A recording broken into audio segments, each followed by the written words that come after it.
как се определя пазарната стойност. Говори си с мои колеги брокери и когато стигнем до въпроса как определихте цената за този имот, много често отговор е собственика толкова иска.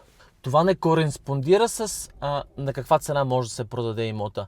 Каква полза има собственика да предлага имот, който е с драстично по-висока цена от 20 и 30%, дори съм виждал над това, което може да се реализира.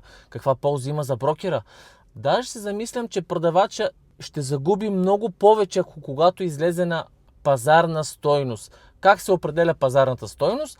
На база на реализирани сделки за сходни имоти и на база на конкурентни имоти, които са в района или в съседни квартали.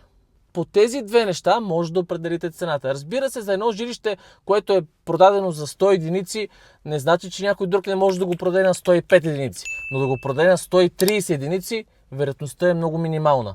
Когато стартирате продажбата на едно жилище, днес е дата 23 февруари. Интересът за жилището нараства със всеки изминал ден до 3-4 седмица.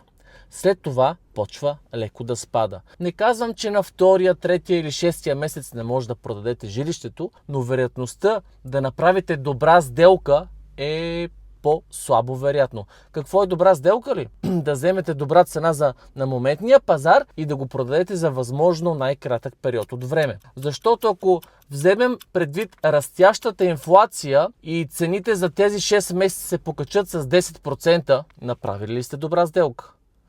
Не, пазара е настигнал цената, която сте обявили. Твърде вероятно е обаче, понеже има много участници на пазара купувачи, които дебнат точно такива продавачи. Когато видят имот, че се застои 5-6 месеца, дори има и по една година имоти, които се застояват, какво правят? Отиват и предлагат много ниска цена. И често пъти успяват да я постигнат, защото на продавача вече му е писнало. Ако излезете на имота с стойност, която е не по-висока от 3 до 4% над това, което може да се реализира, говоря за горната граница, защото никой брокер не може да ви каже точната цена на вашия имот, може да бъде в диапазон, но с точна цифра трудно може някой да ви каже, но да излезете с една минимална надценка, ако мога да се изразя, но не с 20% над реализираните сделки в района и над конкурентните такива. Следващия път, когато решите да продавате и брокера отсреща се съгласи с всяка една ваша дума, се замислете, това ли е моят човек, с когото да работя?